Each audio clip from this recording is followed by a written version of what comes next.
podcast live and loud edition here at the ISFP tree. Might get interrupted by random people. We might be typing them or whatever, who knows. So might have some typing random people, typing drunk people, who knows. Who knows? But we'll be discussing seduction and ESFJs because we're going to be answering the question, how do I seduce an ESFJ? Or how do I get seduced by an ESFJ? Like, for example, if you were a woman and wanted to be seduced, basically, by an ESFJ man, and you were like the not natural INTJ or an ISFP woman, for example, you want to be seduced by an ESFJ, who knows? All those questions will be answered. At least that's what we're going to be doing here. And of course, best to do this particular episode live because I don't know if anyone's actually noticed, but ESFJ content is the least valuable on YouTube with the least amount of views because ESFJs don't actually give a shit about Jungian analytical psychology. And the reason why is because they already see themselves as these like social experts, you know, able to get through any social situation, able to communicate through any social situation. Much unlike, not unlike the ENTPs who actually believe they can get out of any social situation by talking right through it, but it's actually ESFJs who have the ability to do that. And the ENTPs are just acting in hubris because they can't actually do that. I'd know. I mean, I'd know. So, oh, someone says, you're my favorite YouTuber. Thank you. Although, I don't know how to say your name. Is it Eman or Emain? Or, I don't know how to say that. Help me pronounce it sometime. Also, if you folks are not joining us on Discord, you probably should. Discord.gg/egohackers. Get into the thing. It's pretty cool. So, seduction. There's a lot of different seductive styles. You have at the very top, you have representing the hero function is the siren. The siren is all about aesthetics, you know, being that beacon, that larger than life fitness expert. They got the six-pack abs, or they got the perfect round ass, you know. They're all about being as physically pleasing as possible. They're the Victoria's Secret model. They are all about that, which is pretty great. Then next you have the rake. The rake is about unfettered, uncontrolled passion, able to break through any obstacle to get to the person that they love. And trust me, I've absolutely had to be quite rakish of late, especially with everything that I've been up to. So, E-man, but drag out the A. Okay, well, I like dragging things out, so that'll work out great. E-man, the man himself, is here. Welcome to the show, E-man. After that, we have the ideal lover, reminding people of simpler times, basically, which is super important, the ideal lover. And then also we have the fourth seduction style, according to Robert Greene's book, Art of Seduction, which the rake is attached to the parent function, the ideal lover is attached to the child function, that's why it's kind of childish or whatever. The inferior function is, actually forget what it is. It's not, maybe the audience can help me. It's not the ideal lover. Anybody else come down? What was the fourth seduction style? You don't remember? I'll remember it eventually. The nemesis function is the coquette, though, that's for a fact. The demon function is the star. That's what I can remember. Critic function is the charismatic, and the trickster function is the charmer. Yeah. Oh, the fourth is the ideal lover. Okay. Yeah, the ideal lover, what it does is that it adjusts itself to a person's basically adjusts himself to the other person. Basically becomes the ideal, trying to provide the other person what it is missing. No, the charmer is the trickster function. That is the charmer. That's what it does. Charmer function. It's yeah. The third is the youth one. Yeah, I know. That reminding people their youth of simpler times, basically. That is what that is. I'll probably remember as I get to it. But so yeah. Ah, yes, the natural. Thank you, Clover. Love you, Clover. Yes, the natural lover. Yes, the natural. The natural is about reminding people of simpler times, essentially. So yeah. And the coquette is about playing this game of cat and mouse, hot and cold, that kind of a thing. Charismatic is about having a cause of some kind and using their cause to basically social engineer, a woman or seduce her, basically from that perspective. So, yeah, Clover, you're a badass. Just Clover, stop taking responsibility for other people. Otherwise, you'll be a narcissist. And Clover, I'm like very concerned about you being a narcissist. So like, don't do that. No, I am not a Badger fan. No, I am not a Badger fan. I have the sweatshirt because my wife CK got it for me, and I love her very dearly. And it's like the best sweatshirt that I own, and I enjoy this sweatshirt. It's super comfy, it's super awesome, high thread count. Like, who wouldn't want to wear this? I mean, I do, so it's pretty dope. Yeah, so those are the different seductive styles. And okay, so men are sources of seduction, and they emphasize this through their introverted functions. Introverted functions are known as source functions, where they are about like being the sender or the provider for the relationship, etc. So, all right, well, that's cool, Sarah. Thank you. Thanks for the shout out, Sarah. Thank you for being a fan.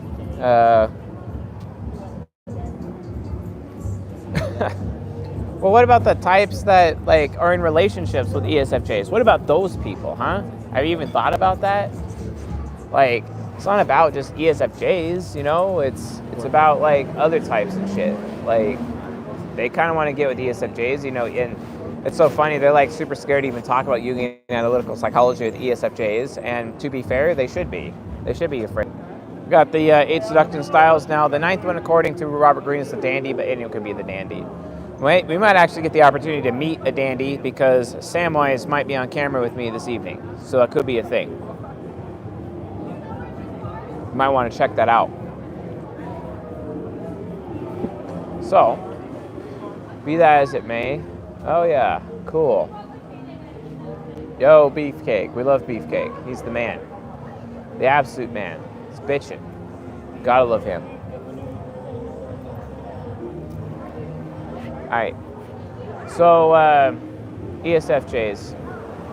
So if you're an ESFJ man, you gotta like figure out how you're gonna be seducing here. So you gotta look at where your introverted functions are, like what slots you got, right?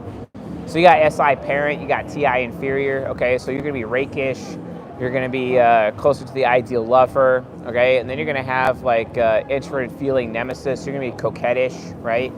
And then also you're going to have a charming trickster function, right? Anti-trickster is your charmer, right? Now to figure this out, you got to calculate your UCT. UCT is,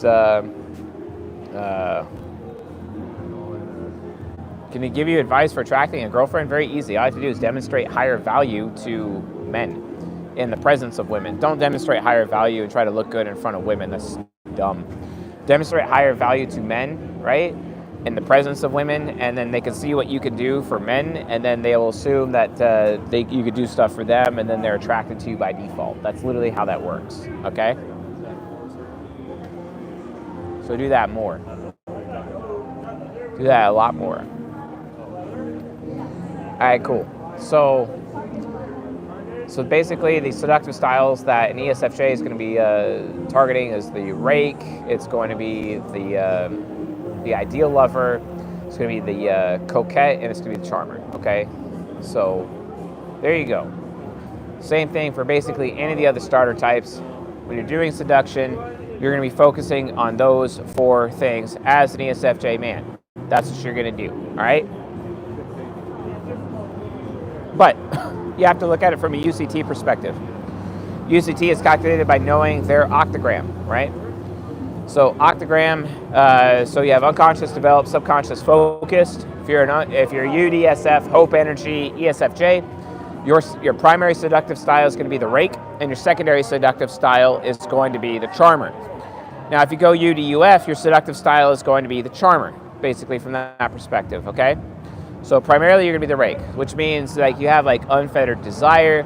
You're going after a woman. You're telling your woman about how much you enjoy her all the time, how happy she makes you all the time, how comfortable she makes you, like how you typically don't open up with anyone except you're able to open up with her, which is pretty legit, you know what I'm saying? So you just use your rakish energy from that perspective.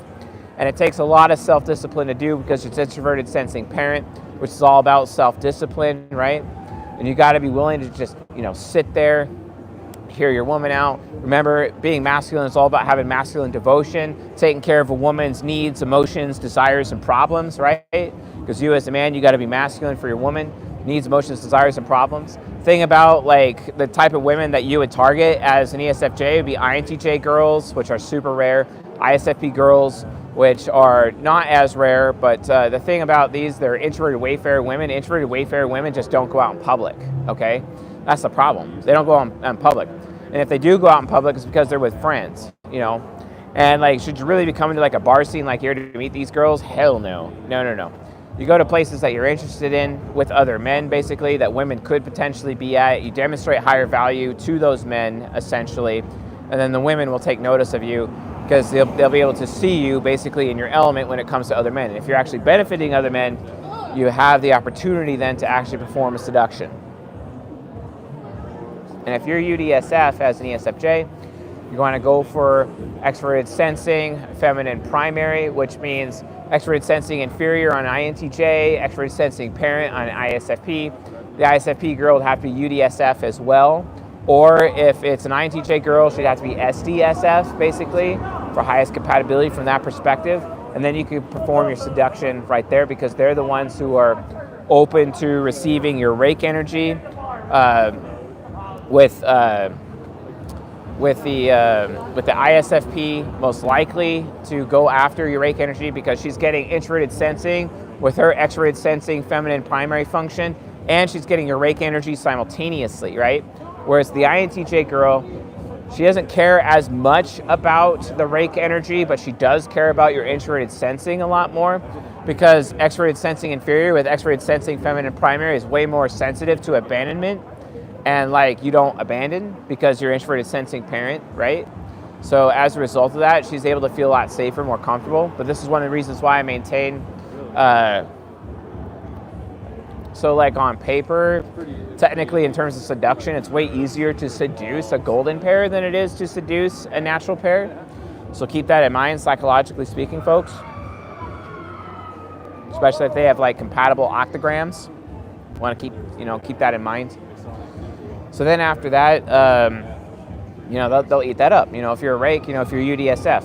What happens if you're SDSF, though? If you're SDSF as an ESFJ man, okay, well, it's a little bit different. If you're SDSF as an ESFJ man, you're all about the ideal lover, right? That's your seductive style. So your secondary seductive style is the coquette, right? So your primary style is the ideal lover. Ideal lover is about adapting to her, adjusting to her, and basically trying to find the one thing that she's missing in her life. Now,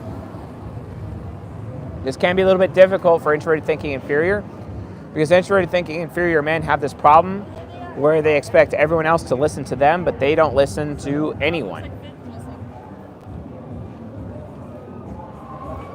And that could be like a big problem. But if you as an ESFJ man can like humble yourself, if you can actually humble, oh look, it's a dandy. Did someone order a dandy? Someone did order a dandy. Hell yeah, brother. Yeah, welcome. Samwise is here on camera with us this evening. What's up? At it. What's going on? He's enjoying his, let's see here. Oh, what do you got? The most generic Figarello you can imagine at a gas station. Yeah? Here. Ooh. Yeah. Stick that on your elbow. You can join us for the show. All right. What's up? Let's go. Woo! Samwise in the house tonight. Yep. The ultimate dandy. Now, the dandy seductive style, as we said, because we're talking about Body Temple Crusaders tonight, because this is the ESFJ seduction episode. All right. It's bitching. Yeah. Right. How do I so- seduce an E ESFJ? Yeah, for sure. So, what's up, man? Yeah, it is legendary. What's up, Jinja? Bitchin'. Yeah, so the real star of the show is actually here. Thank you, Sam Wise, for showing up and joining us this evening. And we got Fib over there and a couple He of is the other over gents. there. Zekastential. Tritium is in the house. Yuri's here. Sir Spence, Laser Gun. It's bitchin'.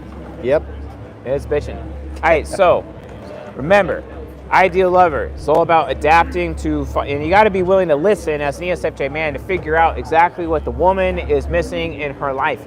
And then you just give that to her over and over and over again, right? That's what you do. Over and over and over. Just give that to her over and over and over again, right? Cool. It's easy to be natural. But what happens if you're SDUF? Then you turn into a coquette. Then it's like some game of hot and cold, some cat and mouse with the girl. You're like, you get like, it's like love bombing versus like hate bombing or some kind of apathetic indifference. You know, it's like, oh, I love you so much. And then you just pull away and you're just like, nah, we don't care. It's just how we roll. You know what I'm saying? It's gonna be great. Yeah, so Sam Wise and I, we're going to be doing like a podcast. We're actually hoping to do it in that building right there, up on the 3rd floor, hopefully. Oh, okay. Yeah. Had the bros be our bouncers and whatnot, and bring people upstairs for interviews, and we'll talk about the real issues. Gender dynamics, Jungian analytical psychology. You know, Sam's going to be our epic host doing that. He's going to be challenging the fuck out of people, making them super uncomfortable. We're going for max cringe here, you know, definitely, as well as solving problems. So, Oh, I could take Max Cringe in a direction you don't want to go in, Chase. I don't know, man. I am an ENTP, dressed in all black, flipping a butterfly knife and smoking a cigar with fingerless gloves like a maniac. But, Oh, you know, it is what it is. My outfit is going to be a complete contrast to that. Just you wait. Complete contrast. Nice. So you're gonna be wearing like a white suit, you know? Man, am I that predictable? I know, right? It could happen. Who knows? Who knows? So yeah. So when you're being the natural, you do that. When you're doing the coquette, it's like, hey, when you're coquetting a girl, it's like it's this game of hot and cold. And so the girls that go down for that, like obviously Golden Pair, who is also SDUF, INTJ, or ISFP would totally go for the hot and cold thing. And the reason why is because it's like, oh, you know, I'm really worried that I'm really selfish, and then like this ESFJ who's SDUF can like act all super entitled around her. It's like, hey, I'm going to be like really sympathetic towards you and give you what you're looking for, but then I'm going to completely withdraw my sympathy to see if I can extract sympathy from you, basically. And it's just basically this on or off sympathy exchange where like the SDUF ESFJ is actually willfully covert contracting the bitch. And it's just like, okay, wait a minute. Is that what we're trying to do here? But like that's how SDUF, ESFJ men work. It's just how they roll. It's just how they roll. It's just what they do consistently. So yeah, it's just kind of ridiculous. Wow, this smells good. A little too good. Yeah. Yours smells good too. Yeah. Dang. That's really nice. Thanks. I'm not really into the cigarillos, but like that's great. Is it potent? Yeah, wait, sorry, one more time? Is that potent? It's pretty Got some good. strong flavor on it? Yeah, I definitely feel the wine in the most artificial sense you can imagine. Yeah. My brother gave me a bunch of these one day, like wine and creamsicle, and I was like, I'll stick with the wine. This is great. All right. That's bitchin'. That's bitchin'. Let me pull off this wrap right now. So then what happens if you're a UDUF as an ESFJ? What happens then? Well, then your primary seductive style is basically your trickster function is the charmer, right? And the charmer, what it does is it generates familiarity. The problem is with the charmer thing is familiarity can breed contempt. So you can be charming and whatnot, but the thing is that if you get too close, you kind of have to withdraw anyway. So it's kind of what the coquette does, but a lot more sensitive. So it's like, hey, I'm like super mega familiar with you, but I kind of got to pull back a little bit and kind of keep my air of mystery up. And it's like managing familiarity versus mystery a little bit. And the ESFJ can kind of pull that off because NI Trickster just doesn't know what it wants. So all it has to do is just lean into the, well, I don't know if I want you. But like, I'm really familiar with you. Not sure I want you though, but I'm really familiar with you. I'm going to be even more familiar with you, but not sure I want you. What that does is that puts the girl, the INTJ, the ISFP, in this like situation where she's like, well, I want you. Well, I want you. Is that okay? Is it okay that I want you? Well, I don't know if I want you, but I want you. Look, I'll make you super comfy. You know, I'll be memorable for you. It's like, okay, yeah, we'll see. We'll see. You know, bombs her with the familiarity, and then it's like, okay, now I got to keep my mystery up. You know, doing like the mystery familiarity thing in terms of the charmer. It's pretty cool. But yeah, that's kind of how they roll. Kind of roll from that perspective with what they're doing. So yeah, you gotta watch out for that. What happens though, like if you're an ESFJ woman, you know, and you're trying to get your golden pair, some ISFP man, you know, or an INTJ man, So your natural dreamy. pair, yeah. Like, cause like you ladies, you gotta like position yourself. You gotta position yourself for greatness. You gotta like make yourself noticed. You know what I'm saying? But like those UDSF INTJ girls, man, God, it's so hard to notice them. They're like so unnoticeable. Those UDSF INTJ girls. So like, pro tip: if you're a UDSF INTJ woman, if you're not gonna go up to the ESFJ man and just straight up tell him that you want him and that you like him, he's probably not even going to like notice that much. I have failed that in several areas Just- of my life. Just letting you know. I mean, yeah, you want to get raked over, but the thing is that his TI inferior doesn't match match your TE parent feminine primary. You're down for the rake, but you're not getting that TI. You know, or if you're the ISFP girl, it's like, yeah, you know, I'm UDSF, I'm all extrovert sensing, and you know, the ESFJ man, he's like, yeah, I like getting that extrovert sensing from you, you know, and he's happy to give you, you know, devotion. He's happy to stick around for you, you know, and you'll eat up that rakish energy as well from an ISFP perspective. So the natural pair has kind of got like a little bit more difficult, but it's way easier with the golden pair. While the golden pair is easier to get into, it's harder to sustain, especially for ESFJs, so just watch out. But with the natural pair, it's harder to get into, but it's a lot easier to sustain over time. And that's why, in my opinion, the natural pair is actually better than the golden pair for long-term viability. Because the golden pair is more short-term viability. And it takes a lot of work to actually maintain a golden pair, a lot of work. Mostly because golden pairs have this huge struggle with like paranoia. Oh yeah. They get hella paranoid, you know? Just like that UDSF ENTJ woman in the last, or 2 episodes ago that we did. You know what I'm saying? Yeah. They got them that paranoia problem with any critic, and it's like, well, you always just are that perpetual boss babe, you know? And then all of a sudden they're emasculating as fuck, and Yeah. it's just like, oh my God, stay away from me. I'm the boss babe here. What do you mean? But like UDSF INTJ girls have the same problem.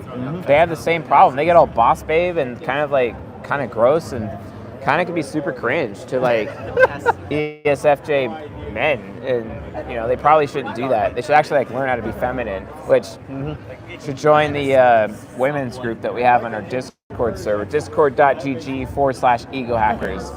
Also, ladies, you should probably get in on our ego hacking love course. To do that, you should join our practical psychology program, which is available at ucha.app/pricing. Okay. UDJA.app/pricing. Go to that, get enrolled in practical psychology so you can get access to the Ego Hacking Love course. We're doing it, I think we did like maybe a content drop today or tomorrow, because it's like middle of the month.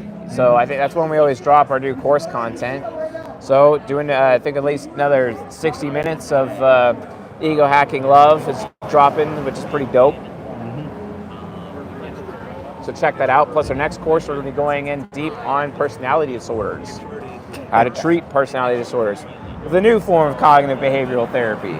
Extroverted tool and introverted tool. And while I am not a psychiatrist or a licensed psychologist in any way, shape, or form, hashtag disclaimer, and I'm saying hashtag like an old person, but the point is that, you know, I still maintain that from a Jungian analytical psychology perspective, we potentially are offering a better treatment plan than the typical run-of-the-mill persons. The difference is that you have to make sure that they are psychoanalyzed properly with their nature and their nurture, or else everything could get potentially screwed up. So be careful, but we'll be exploring all of that in the course. Check it out. If a girl's hot, she's got at least one personality disorder. Oh my God. Fair enough, right? All right, so yeah, so that's what happens if it's like a UDSF, girl, looking for like ESFJ girl, going for the ISFP dude or the INTJ dude. Yeah, sure. Extroverted feeling hero with that girl's going for the siren. Okay, so she wants the ISFP with the 6-pack abs, or even the INTJ with the 6-pack abs. You know what I'm saying? Yeah. She loves her that siren energy. That's what she's going for, right? But then, like, she also is going for the child function, extrovert intuition. Child is ESFJ woman, so she wants herself the natural lover, right? She wants the natural. Natural is all about reminding her of simpler times, reminding her of the youth, being very childish, and bringing her back to those times. It's all about being childish, right? Nah. Question is, why are the hot ones always crazy? You were just asked that question, bro. I don't know why. It just is. And It just is. knowing the answer as to why it doesn't change the things I need to do to Yeah. make it happen. Yeah, for sure. It's like super fascinating, you know what I'm saying? So yeah.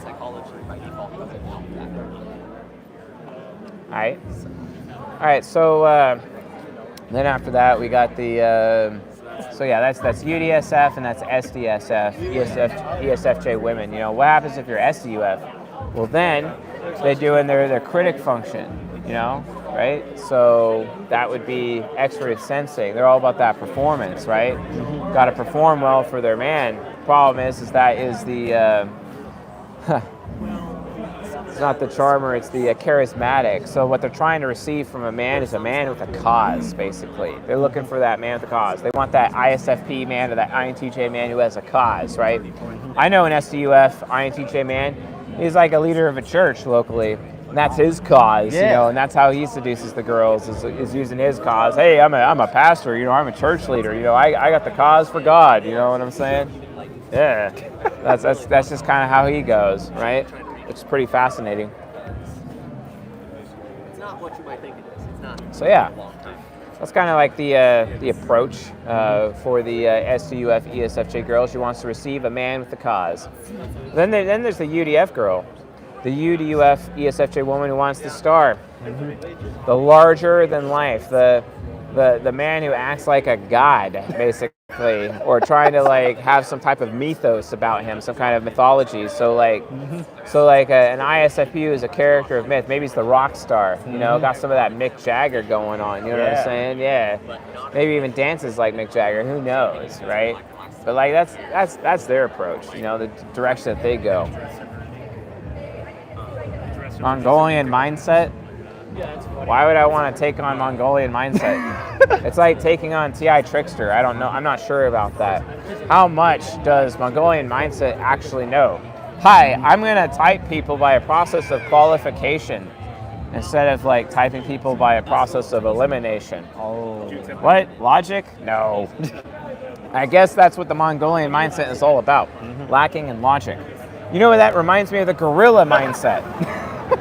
By Mike Cernovich, who wrote the Gorilla Mindset book, and he's an SFP, just like Mongolian Mindset is an SFP. So it's like, okay, I guess they have something in common here. They're always talking about mindset because they're extroverted thinkers.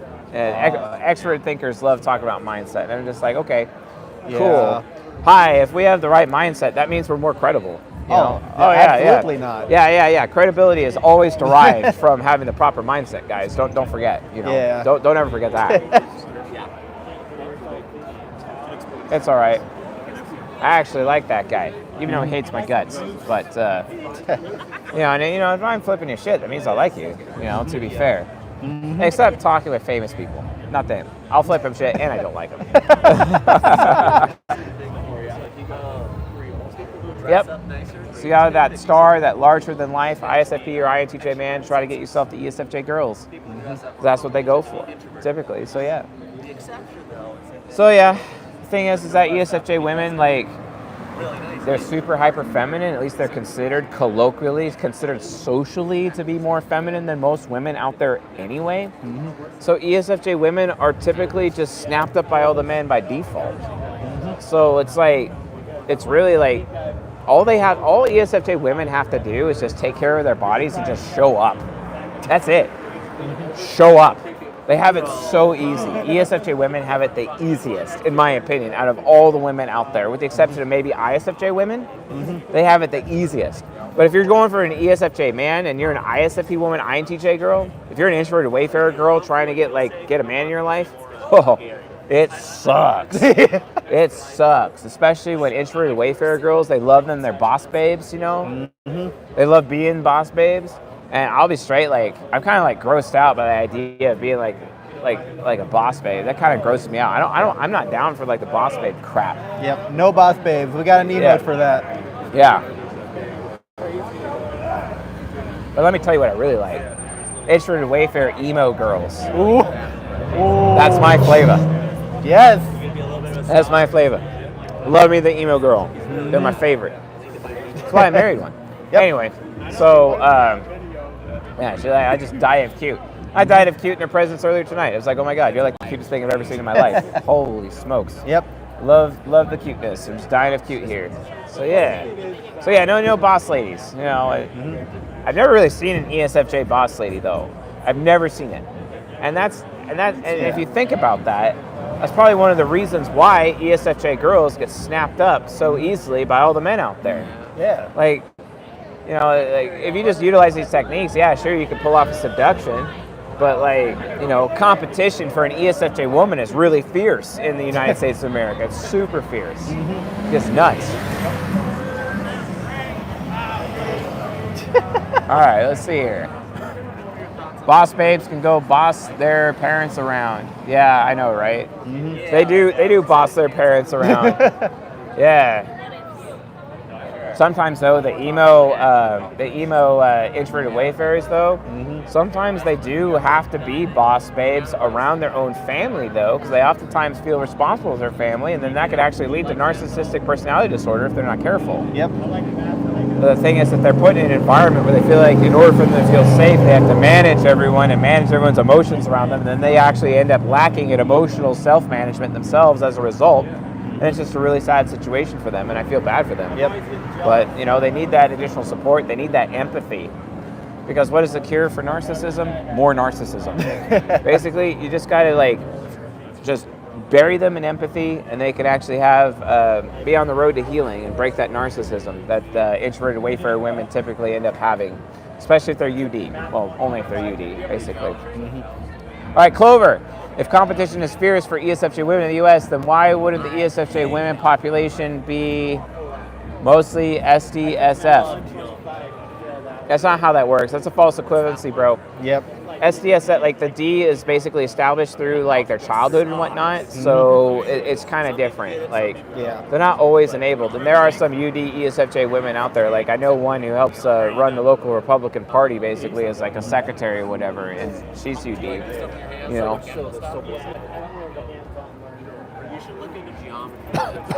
No, Gargi, don't enable Clover. don't enable Clover. We love Clover, but don't enable. That's my job. The man should not. Yes, it is your job. Good on you.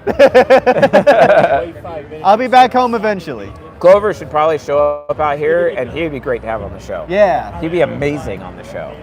Get out He'd be here. amazing. Get out here. I know where he lives. Yeah, like Clover should be a host on the show. Yeah. He really should. He'd be amazing. Clover, what the hell are you doing? Yep. Anyway. I'll style you. I'll decorate you like a Christmas tree. It'll be great. Yeah, Clover would be great. He'd be a great host. Maybe we should put him on Twitch for the lulz. Yeah.